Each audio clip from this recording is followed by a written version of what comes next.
ગુજરાતના પવિત્ર યાત્રાધામ પાવાગઢથી એક અત્યંત માઠા અને ચિંતાજનક સમાચાર સામે આવ્યા છે.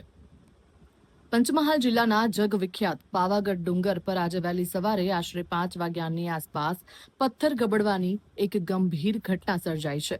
વહેલી સવારના શાંત માહોલમાં અચાનક પથ્થરો ધસી પડતા યાત્રિકોમાં ભારે નાસભાગ અને અફરાતફરીનો માહોલ સર્જાયો હતો.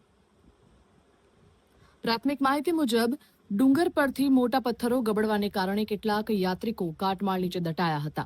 ઘટનાની જાણ થતાં જ સ્થાનિક તંત્ર, રોપવેની ટીમ અને બચાવ દળો તાત્કાલિક ઘટના સ્થળે દોડી આવ્યા હતા અને યુદ્ધના ધોરણે રાહત બચાવ કામગીરી શરૂ કરી દેવામાં આવી હતી. હૃદય કંપાવી દેનારી આ દુર્ઘટનામાં અત્યાર સુધીમાં 2 યાત્રિકોના મૃતદેહ બહાર કાઢવામાં આવ્યા છે, જેને પગલે સમગ્ર યાત્રાધામમાં માતમ છવાઈ ગયો છે. હજુ પણ કાટમાળ નીચે અન્ય કોઈ યાત્રિકો ફસાયેલા છે કે કેમ તે અંગે રેસ્ક્યુ ટીમ દ્વારા ઝીણવટભરી તપાસ અને શોધખોળ ચલાવવામાં આવી રહી છે. આ અચાનક જ બનેલી ઘટનાથી દર્શનાર્થે આવેલા યાત્રાળુઓમાં પણ ભયનો માહોલ જોવા મળી રહ્યો છે.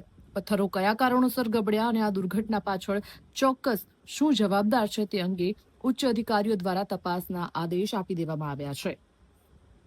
હવે જુઓ દેશ દુનિયાની તમામ ખબરો તમારી આંગળીના ટેરવે.